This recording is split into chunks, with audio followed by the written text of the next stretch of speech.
Magandang araw mga kaibigan. Pag-usapan natin yung inaakusan nila kay BP Inday Sara na meron daw siyang unexplained wealth. Isa yan sa articles of impeachment. Pasensya na kayo, nandito na naman aking apo. Okay na. Unexplained wealth daw. Mayaman. Kaya susupwe na nila ang kanyang mga bank accounts. Ito, may post si MG Kiambao. Sabi niya, Dear BP Inday Sara, care to explain why you are taking a commercial flight, economy class, with all your unexplained wealth? Anong klaseng corrupt ka? Kasi corrupt daw ang BP. Corrupt to a point na unexplained wealth. So, anong klaseng corrupt ka na sumasakay sa commercial flight economy class? Bakit hindi kukuha ng first class? Okay. Anong klaseng corrupt ka? Ba't wala ka man lang private plane o helicopter gaya ng mga kongkong na gustong magpabagsak sa iyo? Nagtatanong taxpayer. Tapos ito, may video si BP Sara na pumasok sa eroplano at nandyan yung mga pasahero natulala pagpasok ni BP Sara. Economy talaga. Okay, ito TikTok video ito.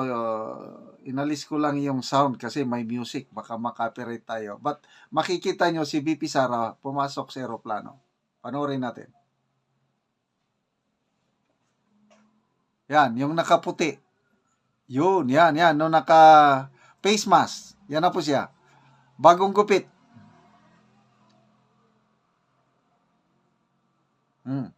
Mga pasahero, natulala, yan. Kita nyo? Nakapantalon ng black, naka polo shirt. Yan po, si BP Inday Sara. Economy yan, no?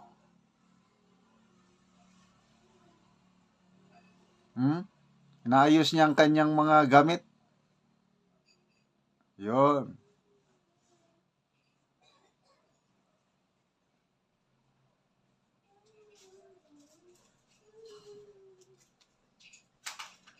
Simpleng-simple lang.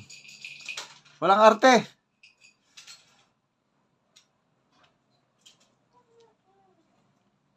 Yon. Then, magbasa tayo sa mga comments, ano? Ito, ang gandang magbasa ng comments. Sabi ni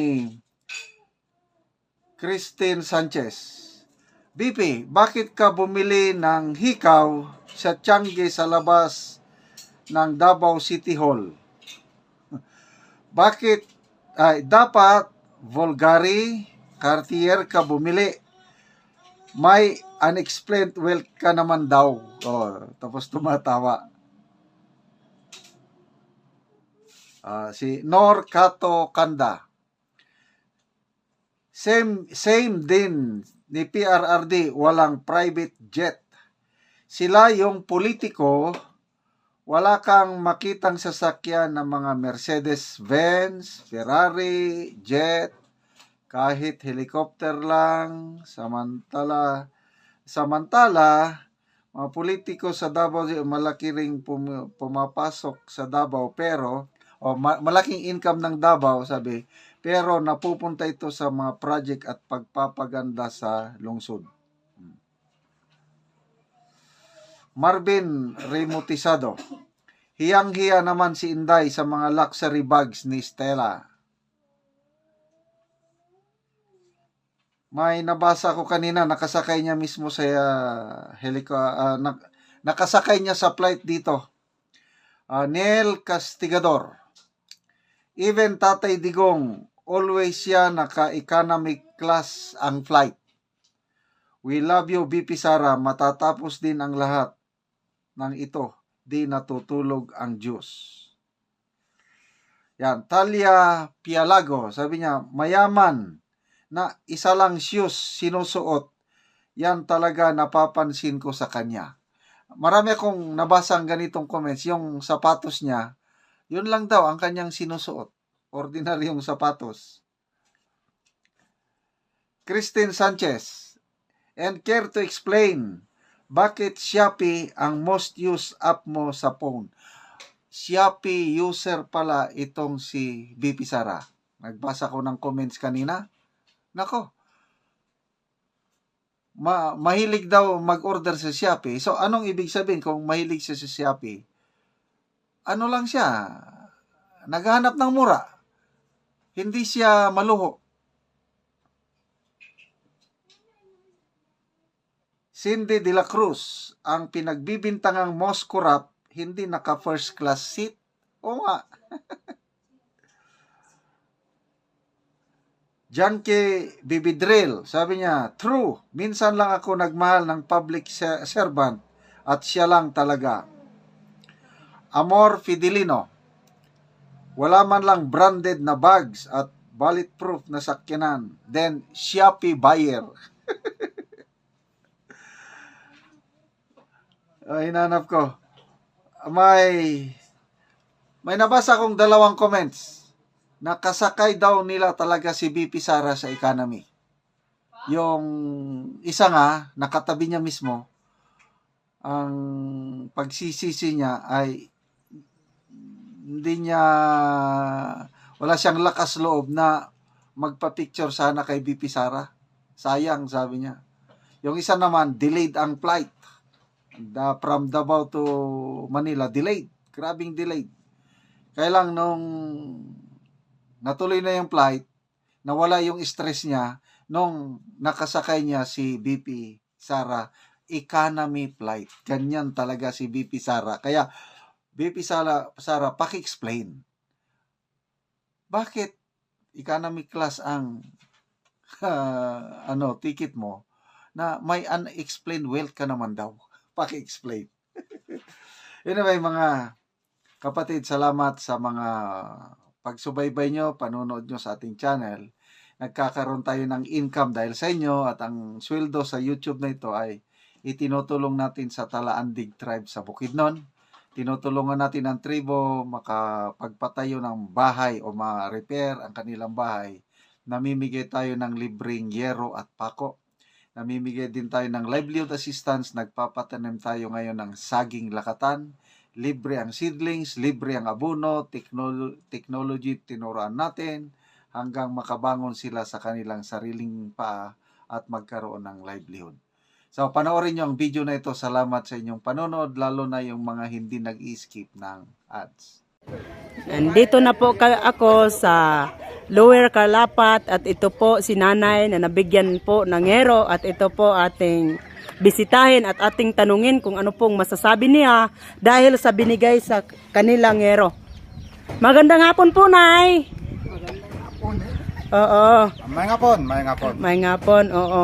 Kadungog po na kuya si Nanay. Kini nga akong mama, dili gyud ni pagkasabot og Bisaya.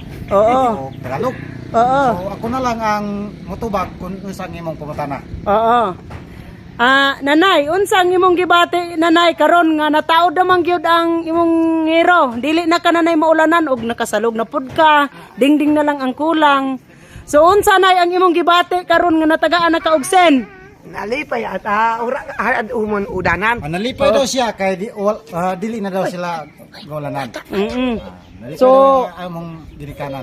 oo, so dili siya kuya pagkasabot og Bisaya si nanay. Dili ni. Oo.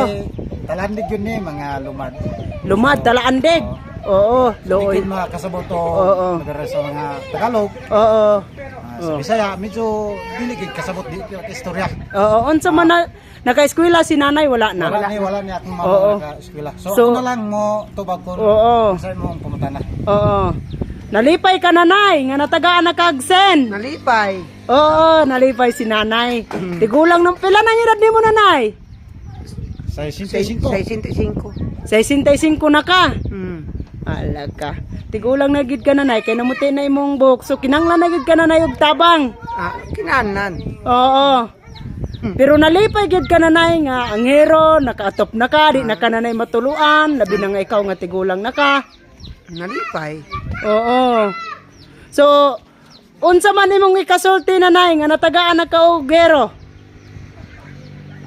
So ako na lang mo kuan kay Oo, sige nanay. Unsa imong ikasulti nanay? salamat sa Ginoo. Dili siya Salamat sa Ginoo. Oo, salamat sa Ginoo. Unsa pa day nanay? Salamat po sa nagatanaw sa YouTube. Oo. Salamat sa nagatanaw sa YouTube. Oo. Labi na sa Dili ka nanay kasabot sa Binisaya. dili. Oo, so talaan di gra imong masabta nanay. Mm. Oo. Oo, salamat sa Ginoo. Salamat daw gyud sa Ginoo. Oo. Labi na kaming mga anak ni Oo. Mama. Oo. Ako po damong pasalamat nga Mm. nadungog gyud ang among mga pag-apo nga Mm. sila matagaan po gyud pa ko. Mm. Di na gyud sila ulanan. Mm. Kay kadto sa una, Oo. so umulan, Mm. loy kay tayo ning among mama ug papa kay ulanan gyud sila. Tigulang na. So karon, Di- po among pasalamat gyud sa Ginoo sa nagataon na sa YouTube nga nabago na gyud. Oo, nabago na gyud. Dili na gyud sila ulanan. Oo, so Tapos oo. nagluwag po ang ilang balay kay Mm. dire sa among mama ug papa, matigo ni dire. Mm. Napulo kanak ni mama ug ni papa ang mga apo dagang kayo.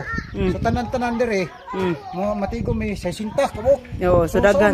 Kamay kayo ilang balay maguot mi. Oo. So karon nalipay mi nga nakalogit ilang balay. So Ah. dako gyud among pasalamat sa Ginoo. Ah. Katano set. So Oo. ginaat kami nga madugangan pa gyud ang ilang tabangan kay dagang pa gyud ang nanginanglan. Oo, sige So, kuya. salamat kayo. Oo. Sige nanay, salamat nanay. Salamat. Oo.